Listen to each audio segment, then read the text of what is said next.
Hi friends. இப்போ வந்து பார்த்தீங்கன்னா மழை பெய்யுதுங்க. கள்ளக்குறிச்சியில் சரியான மழை பெய்யுது. நானும் வந்து டிஃபன்லாம் ரெடி பண்ணிட்டேன். சூப்பராக என் வீட்டுக்காருக்கு பிடிச்ச இட்லி, கடல மாவு குருமா, கார சட்னி செஞ்சுட்டு வெயிட் பண்ணிகிட்ருக்கேன். இன்னும் வரலைங்க, ஏன்னா மழை பெய்யுது. நான் வந்து மதியம் சாப்பிடலை, அதனால் எனக்கு ரொம்ப பசி. நான் 2 இட்லி வச்சு சாப்பிட்டுட்டேன். அவர் வந்ததுக்கப்புறம் 2 இட்லி வச்சு சாப்பிட்ருவேன். ஏன்னா என் வீட்டுக்காரை விட்டு நான் சாப்பிட்டதே கிடையாது. அந்த மாதிரி எந்த இடம் எதாக இருந்தாலும் நானும் அவரும் உக்காந்து தான் சாப்பிடுவோம். அதே மாதிரி எவ்வளோ நேரம் ஆனாலும் பூஜைலாம் முடித்து நான் வெயிட் பண்ணிகிட்ருப்பேன். அவர் பூஜைலாம் முடித்து வந்து அதுக்கப்புறம் தான் நாங்கள் வந்து காலை சாப்பாடே 11 மணி 11:30 ஆகிடும். அந்த மாதிரி இன்றைக்கி நான் வந்து சூப்பராக சுட சுட இட்லி, கடல மாவு குருமா, கார சட்னி எல்லாம் போட்டு வச்சுருக்கேங்க. இன்னும் என் வீட்டுக்காரர் தான் வரத்துக்கு கொஞ்சம் மழை, ஆனால் செம்மையாக பெய்யுது.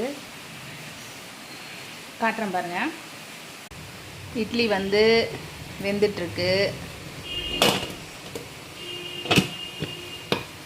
அப்புறம் வந்து பார்த்திங்கன்னா கடல மாவு குருமா வச்சாச்சு. இப்போ தான் ஆஃப் பண்ணேன். நல்லா மஞ்சள் குருமா வச்சுருக்கேன். அடுத்தது கார சட்னி. அதுக்கப்புறம் வந்து பார்த்திங்கன்னா பாருங்கள், நான் 2 இட்லி சாப்பிட்டுட்டேன். பசி, சரியான பசி. சரி வச்சிட்டேன் அப்படியே. ஹஸ்பண்ட் வந்தோடனே மீதி 2 இட்லி சாப்பிட்டுக்கலாம். மழை வருங்க, சரியான மழை பெய்யுது.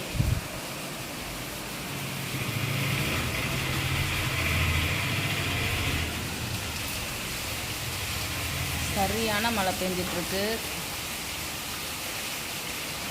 இருட்டாக இருக்கனால தெரியாது.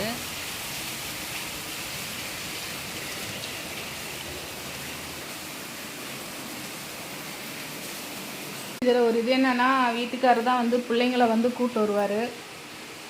பாவம், பசங்களும் பசியோடு இருக்காங்க. மணி வேற 9 ஆக போகுது. சாயங்காலம் பால் குடிச்சிட்டு போனதோட சரி இல்லைங்க. நானும் அந்த மழை எப்படா விடுன்ட்டு வெயிட் பண்ணிகிட்ருக்கேன். மழை விடுவேனாங்குது. தேவையில்லாத மழை பெய்யுது பாருங்க. பகல் ஃபுல்லாக வெயில் அடிக்குது, நைட் ஆனால் மழை பெய்யுது.